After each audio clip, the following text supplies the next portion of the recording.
Africa, 54 countries, 1.5 billion people, and a multitude of traditions, experiences, and realities.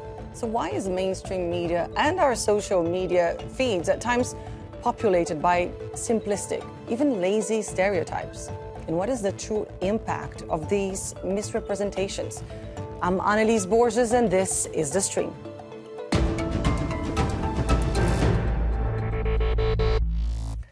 A study by the Media Impact Project in the US in 2019 found that viewers there were more than twice as likely to see negative rather than positive depictions of Africa on TV. And the most common terms used in relation to Africa were social and political instability, violence, death, corruption, and poverty. But what do people on the continent and in the diaspora want to hear when the world talks about them? We put the question to our community. I want the world to know that Africa is not poor. And Africa is wealthy. Africa is underdeveloped and exploited. Africa is the richest continent on earth. Not only by its ground resources, but most importantly by its people. Africa is limitless. I want the world to know that Africa is resilient. Africa is resilient. Africa is complex. I want the world to know that Africa is not a country. Africa is the most diverse continent on the planet, with thousands of ethnic groups, thousands of languages. It's a continent with 54 nations and over 1.4 billion people full of potential. And our differences are what makes us so great. Africa is the original. Today on The Stream, our guests will be reclaiming the narrative about Africa's past, present, and sharing their hopes for Africa's future. Joining us are Fuse ODG, a Grammy Award-winning, multi-platinum selling musician born in the UK but of Ghanaian heritage. Moky Makura, Executive Director of Africa No Filter, an organization working to shift stereotypical narratives about the continent. Yinka Adegoke, editor of Semafor Africa, which tracks the most important stories and analysis from the continent. And Aida Muluneh, the renowned artist behind Africa Photo Fair and the Addis Photo Fest. Thank you all so much for your time. It's an honor to have you on the show today. I first want to ask you all the same thing we asked our community. What words would you like to see used to describe Africa? Fuse, can I start with you? Yeah, Africa's powerful and the biggest contributor to the world that we see today. Yinka? I think, yes, definitely its youth, its creativity, and innovation are the words that come to mind when I think of Africa. Aida, your turn. I mean, for me as an artist, Africa is inspirational and definitely resilient. Moky? For me, it's actually a sentence. I see Africa as the world's greatest untapped opportunity.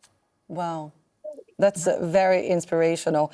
And Moky, a research published by your group, Africa No Filter and Consultants Africa Practice, found that Africa could be losing up to $4.2 billion annually in interest payments on its loans, primarily due to stereotypical narratives that dominate global media coverage of the continent. I wanted to ask, why did you decide to put this in economic, measurable terms? And also, how did you reach that figure? Well, let me start with why we did it, because I think the reason why I'm sitting here today, is because that report has suddenly put this discussion about the actual cost of media stereotypes on the agenda. Everybody thinks in numbers. If you don't put numbers on the table, nobody's really that interested, and it becomes a nebulous thing about storytelling, and we need to change the stories that about Africa. But once you put numbers to it, I mean, $4.2 billion can educate 12 million children on the continent every single year. So there's a substantial cost to it. Finding that figure was really hard. It was done actually by some economists at Africa Practice. And essentially what they did, I mean, there's a lot more detail in the report, but essentially what they did, we looked at the one thing that every single country in the world gets covered at, that's when they have elections. So we looked at 11 election coverage in about 6 different countries that were different. So it was Egypt, South Africa, Kenya, there was Malaysia, Thailand, and Denmark.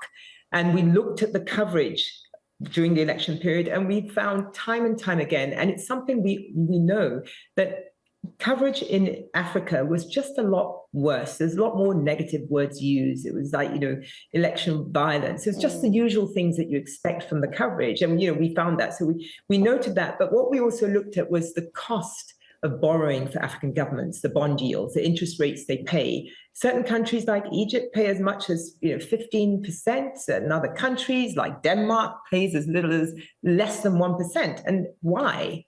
There's a risk premium Africa has. And we also know there's a correlation between media sentiment. If it's negative, it directly impacts on the interest rates that countries are charged. So that's kind of how we got the figure to $4.2 billion. We extrapolated that across, the continent. But again, it's just the cost of media's contribution. There are lots of other factors. We're not saying media is solely responsible. So I don't want to walk away thinking that it's all on media's fault, because media plays a really important role. But there is a contribution, and that's that $4.2 billion. Yeah, it's important to clarify. Obviously, it's not only media, but it's the concrete side of that stereotype. In terms of attempting to break these perpetuating stereotypes, Fuse, you actually made headlines when you turned down an invitation to join the revamp of the Band Aid track, Do They Know It's Christmas? You didn't just turn down the invitation, you actually released a response track. Let's take a look. Everything that we said in the dark is coming to light. All the blood and sacrifice to undo what they've advertised. Now them Jews that be full of pride. I wish Mr. Garvey could see this. Malcolm X didn't dream this. Kwame Nkrumah could see this. This was last 6 March 57, but the remix. We know when it's Christmas. We know when it's Christmas. In a previous interview, you actually said, we know when it's Christmas is more than a song, it's a statement. Can you tell us more about how it came about and why you chose not to participate in the Band Aid re-release? So I grew up in London. I did secondary school in London, and growing up in London, there was a certain perception of how people see Black people, and not just Black people, also Black Africans. And, I found out very, the hard way as a child that although I was so proud of being Ghanaian, being African in school, other people didn't see it that way, because I grew up in Ghana as well. I did primary school in Ghana, so I was super proud of my culture. But as I've come back to London to continue my education, I realized that the kids would always laugh at my country or laugh at the continent. Whenever anything, comes on TV to do with Africa, it was so negative that all the African kids started to pretend to be Caribbean, and every time I told the story, Africans in Africa are usually shocked to hear this, but this was my reality. This is our reality in the UK. Switching on the TV and then seeing Band Aid, on the screen as a child, it made a lot of sense to me why the kids wouldn't respect where I was from. And it made me disconnect with my culture and who I am. So for me, as I got older and got into, making music, I made it my mission to make sure that child that goes to school does not disconnect with who they are. There's nothing, more gruesome than a child having to pretend to be somebody else. We've gone through it. Our children don't need to go through it. So for me, I've made it my mission to realign how the world sees us and how Africans see and feel about themselves. So for me, making that, we know it's Christmas, was not just letting the world know that, initiatives like Band Aid have really destroyed our collective identity and culture, but also it's about us reclaiming our narrative and actually telling our own story. And that's why I made my own song to kind of to affirm who we are as Africans. And reclaiming pride as well, right? I guess. Exactly. Aida, you're from Ethiopia, the country that the original Band Aid was created to raise funds for. 40 years on, here we are talking about the impact of the way he portrayed Africa, also, as Fuse just said, because that campaign made use of very particular visuals. In your work as a photojournalist and when you work with young photographers on the continent, do you see a difference in the way, say, you and your students portray Ethiopia versus how Ethiopia is portrayed in Band-Aid. Why is that, and what is the impact? I mean, the main reason that I got into photography was really because of the images of the 80s of Ethiopia during the famine. And, this was something that I've understood that often, living abroad, I think everyone can share the same sentiments. When you tell them you're from Africa or you're from Ethiopia, there are clear cliches that have been pushed in the media. So for me, the basis of everything that I do has been to reshift this and to educate new image makers, because as many of us know, Africa is a complex place. It's not just one story or one thing. Mm-hmm. So for me, education is really the foundation of changing that narrative. And I've done many interviews and done, different activities as it relates to creating, photographers that are telling our own story. And I believe that a lot of the times, especially in our countries, when we talk about photography or the creative sector, it's often not taken seriously, but the impact actually resonates globally. And I think in the world that we live in, where we're consuming the most amount of images, this is why social media has played such an important role in connecting us with the world that we didn't have when I started photography. So for this, when we not only talk about Ethiopia, but also talking in various parts of the continent, I think the key focus is not just looking at how others are portraying us, but also the access that we have to portray ourselves. And a lot of this requires also investment from our governments, and it requires, having better educational institutions, because at the end of the day, we are talking about media and communication, which does have economic implications.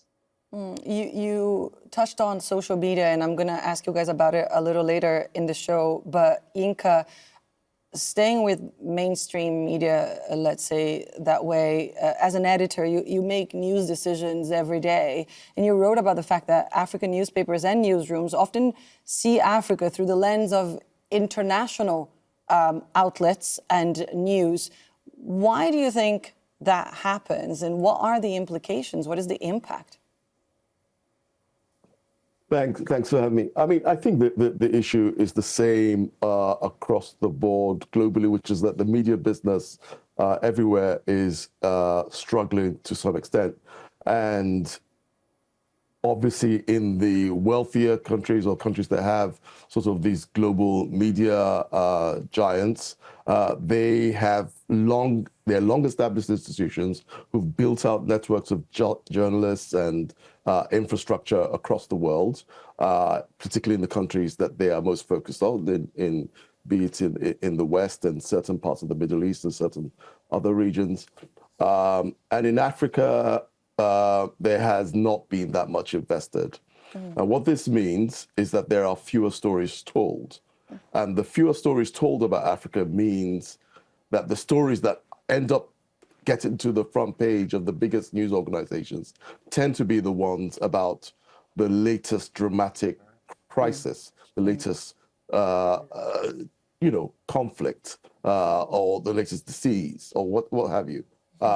You could argue that it comes from a place of caring, but in actual fact, the impact is quite significant in terms of shaping the way the world sees this very complex and very large continent. This is an issue of, resources within the industry and rethinking the way we structure the media industry. So we have, what I like to call a Semafor, a more complete story, right? Or you could say better stories, but better stories being a wider variety of stories about a really complex continent with so many different stories to be told and so many different images to be told as well. It's interesting, we've seen many young Africans taking upon themselves to actually convey different narratives from across the continent. For example, Marie Mbulu, the creator of Habari Njema, a social media channel where she talks about all things Africa from pop culture to politics. She explained to us how important it is to counter stereotypical narratives and what the response to her content has been. Take a look. It is Good News Sunday. Here are all the good things going on in Africa today. Mainstream media tends to frame Africa through the lens of poverty, conflict, and crisis, all while overlooking the innovation, resilience, and vibrant cultures that define the continent. And these narratives don't just shape perceptions, they impact economic opportunities, investment decisions, and even how Africans see themselves. Why would you want to invest in something when you have not been shown its potential? That's why using social media to amplify positive and balanced stories is so important. I started this journey because it was hard for me to find stories about Africa that reflected its true complexity, and social media gave me the power to tell these stories directly without any gatekeepers. The response has been incredible. My content has sparked important conversations, connected Africans across the diaspora, and I've been honored to be recognized as one of the 100 most influential Africans of 2023. To see my work not just entertain, but educate and inspire is a reminder that people want these stories, they just haven't always had access to them. Social media is one of the most powerful tools we have to challenge outdated narratives and share our stories on our own terms. If we don't tell our stories, somebody else will, and they might not always get it right. That's why I do what I do and why I encourage more people to take control of their own narratives. Moky, I saw you were nodding there. How important of a role has social media played in exposing people to a different Africa and giving voice to Africans? Absolutely. I just want to say Marie is actually one of our partners at African Foto. We also support her because I think that's a critical thing. Social media is absolutely powerful. It's actually the tool that we can control. And I think it is the thing that's redefining Africa to a certain extent, because traditional media, to what Yinka was saying, is still a little bit, it's a step behind.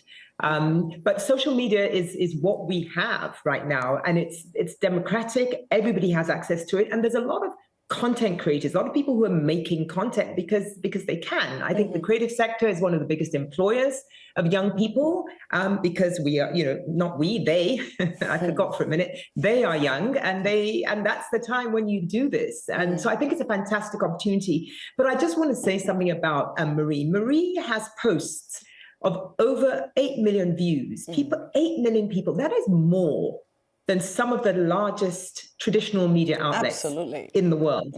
So she is powerful, and we can't underestimate that. So I think social media has a big part to play, but it doesn't absolve traditional media, because global decision makers, the people who have the money, the people who make the investment, they're not watching Marie and Bulu. They are looking at the Financial Times, they're looking at Al Jazeera, they're looking at CNN. And we know, because we recently launched the Global Media Index, we know those outlets are still covering the continent in a very one-dimensional way. And I think we have to be careful about saying we don't want bad news stories, because bad things happen in Africa, bad things happen everywhere. There's the DRC, that's happening now. We know there's Sudan. So we're not saying that conflict doesn't happen, but what we're saying, we're more than that one-dimensional story. And I think a lot of the stories about Africa tend not to humanize us. And you're absolutely right in mentioning the power that Marie has and the quality of her content as well. And the fact that 8 million people are actually viewing that says a lot about the people and the interest that people actually have, because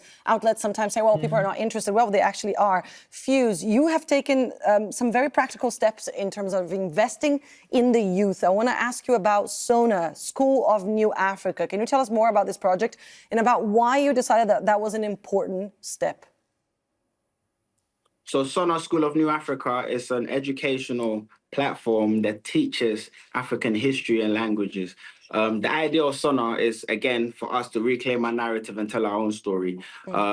We also feel like, there's only so much that we can do to, we're all doing the works. Everybody on this panel, we're all doing our works to reshape how the world sees us. But there's only so much that we can do. But what we have control of is our kids, right? In the sense that we have the power to affirm who our kids are. We have the power to control what happens in our homes. So we're using the power of technology. It's on the tablet, it's on the phone. What happens is the child learns about all these powerful leaders who have come before us, and for them to understand and see themselves, because representation matters. Again, externally, we haven't had, the best representation of Africans. So for us, it's about showing that positive representation for our kids to understand the powerful people that have come before them that look like them. So therefore, they're also capable of being powerful now and in the future. It's about equipping the next generation to understand that, yes, we'll come across problems, but we can also be the solution to our problems. Because over the past 400 years, we've been getting told who we are by the wrong people. And it's now time for us to reaffirm who our kids are so we can build the next generation of leaders. That's very powerful. And in terms of empowering kids, young people to tell their own story, we also found it very interesting that what we saw online has a different tone. Many young people reclaiming the narrative, but also using humor to do it. Take a look. Oh, sweetie, I didn't mean to confuse you. We genuinely don't have phones in Africa. In fact, anytime we want to communicate to our family or friends, we just go find a giraffe close to us, and then we pull the ear of the giraffe open and speak directly into its ear hole. And then the other person too who we are communicating with will also have to be on the other end of another giraffe to hear every message we have passed across to them. And if it's about like filming content like this, all we need to do is just to stand in front of the giraffe. Their eyes are HD cameras and film in 4K. And then immediately they will record everything we do. And then we pull its tongue to edit the content and tap its antenna, which is the Wi-Fi source, to upload the content on the internet. And that's how we actually survive in Africa without cell phones. We actually don't really need cell phones because we have an amazing giraffe. And yeah, they do the best job. So, yeah. Aida, that was pretty brilliant. I mean, I want your take here on how brilliant young creators are in terms of shifting the narrative, shifting the tone, and engaging even more people. I mean, I've been teaching for quite some time in different parts of Africa, and, you know, the most inspirational thing for me is to see, you know, a lot of the young photographers creating amazing work. And, you know, even for the motivation why I started Africa Photo Fair was not only to educate photographers and to showcase their work, but also to teach the community of what our stories look like, what images from other parts of the world looks like. And, you know, our ultimate goal is really to push the images into the international market and push talent into the international market. Social media has been that tool that everyone is sharing their story and their content. But again, you know, as everyone was mentioning, is that everyone is still looking at the international media. And again, the power of social media in this, and the power of the youth, I would say. I mean, 60% of the continent's population is under the age of 25, and that says a lot about the future and the prospects, right? On that, I wanted each one of you to give me 2 sentences about how you see the future. I know this is a complex one because it's a complex place, but if you could give me 2 sentences about the future of this beautiful and rich continent. Yinka, can I get you to start? Innovative feature, the problem solving by Africans ourselves, it's the creativity. All of this is going to be fused into what I envision, and I work with a lot of young African journalists over the last 10 years, and I can see that there's an ambition and a hope that is being engendered right now. Moky. I want to talk about optimism because I think that's what's lacking because, you know, whilst we're saying there's a lot happening on the continent, that same figure, 60% of young people want to leave Africa because they don't see opportunity for themselves. And it's not because the opportunity is not there, it's because we're not looking at it the right way. So I really want the world and the media, content creators to talk about the opportunity there is because without optimism, we don't invest, we don't build, we don't stay, we don't thrive. Aida, your vision for the future of Africa? I mean, I always hear people say the future is Africa, but for me, the future is actually now. And I would encourage anyone watching this to come to Africa and to see with your own eyes, because the reality of what's on the ground and what you see in the media obviously is 2 different things. But, you know, I'm fully invested in the continent. And to me, it's an exciting time for us. And, you know, we have obviously a lot of challenges to overcome. But through that, you know, the key thing is that there's a lot of opportunities and a lot of things still to do here. Fuse, final word from you. Yes, so, yeah, what I would say is right now there's a self-love revolution. Africans are back in love with themselves. Let's use this to, you know, to now reclaim our identity and tell our own story. For the first time in history, although we had the original pen, the pen is back in our hands. So it's up to us how we tell our story, and it's up to us how we build the next generation of leaders, how they see themselves. So right now is crucial time. As you know, everyone's saying the future is now. It's really crucial that we tell our own story in order to build the next generation of leaders so we can become the solution to our own problems. The future is Africa, and the future is now. With that in mind, thank you so much, Fuse, Moky, Yinka, and Aida, for your time, for joining the stream today. And thank you all for tuning in. Stay in touch with us online. You can use the hashtag or the handle AJStream, and we will look into your questions and suggestions. Take care, and I'll see you soon.